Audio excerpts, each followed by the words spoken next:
Dalam nama Bapa dan Putra dan Roh Kudus. Amin. Bapak, Ibu, saudara-saudari, umat beriman yang dikasihi Tuhan, mari kita siapkan hati untuk mendengarkan sabda Tuhan. Inilah Injil Yesus Kristus menurut Lukas. Dimuliakanlah Tuhan. Yesus masuk ke kota Yerikho dan berjalan melintasi kota itu. Di situ ada seorang kepala pemungut cukai yang amat kaya bernama Sakeus.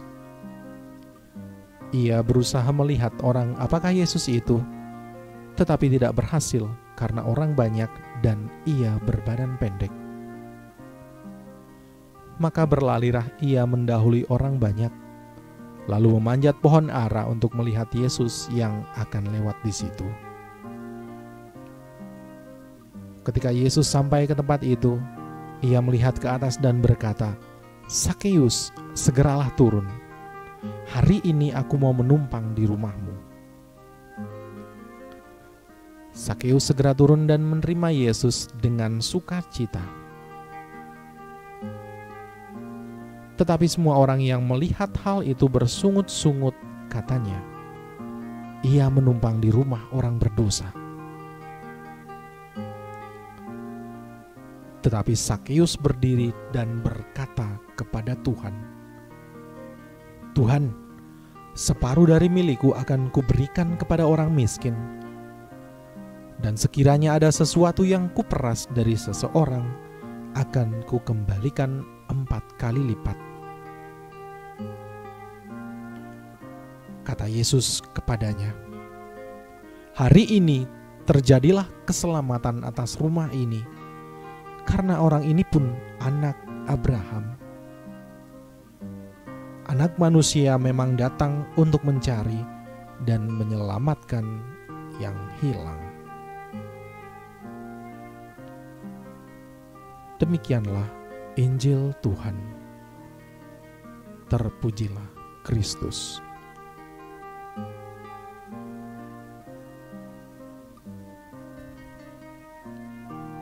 Dan sekiranya ada sesuatu yang kuperas dari seseorang, akan kukembalikan 4 kali lipat.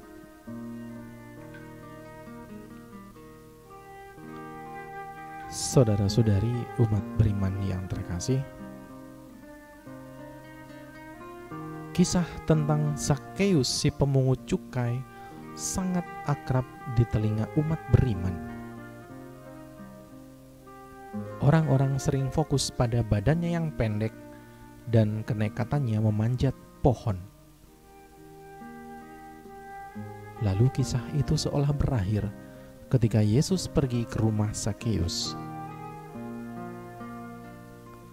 Tidak banyak orang yang mau ikut sampai ke dalam rumah, padahal kisah dalam rumah itulah yang menjadi inti pemaknaan martabat manusia.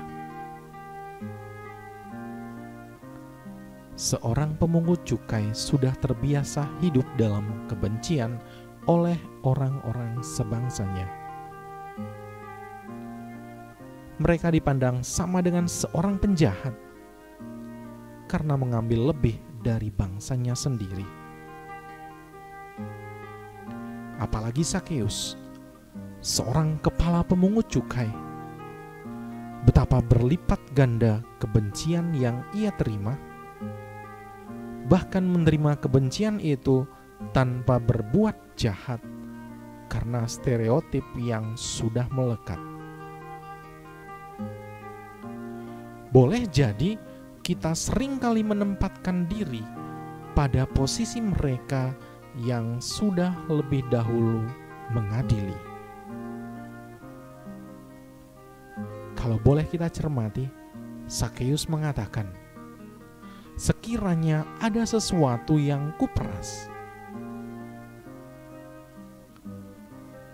sekiranya mengandaikan kemungkinan, bukan kepastian. Namun di tengah kemungkinan itu pun Sakeus meniatkan dirinya untuk mengembalikan 4 kali lipat dan membagikan separuh hartanya bagi orang miskin. Seharusnya kita boleh mencontoh Sakeus yang di tengah ketidakyakinannya akan perbuatan yang sudah ia lakukan, ia menempatkan tekadnya untuk berbuat baik. Semoga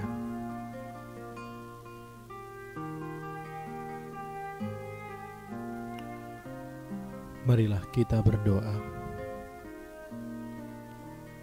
Ya Allah Bapa, sumber pengampunan kami. Kami ini lemah yang sering tidak tahu jika kami telah berbuat dosa. Ajarkanlah kami untuk menempatkan di hidup kami dalam niat dan tindakan yang baik, sehingga kami dapat merasakan belas kasih dan pengampunan-Mu. Demi Kristus Tuhan dan pengantara kami. Amin. Kemuliaan kepada Bapa dan Putra dan Roh Kudus, seperti pada permulaan, sekarang, selalu, dan sepanjang segala abad. Amin. Dalam nama Bapa dan Putra dan Roh Kudus. Amin.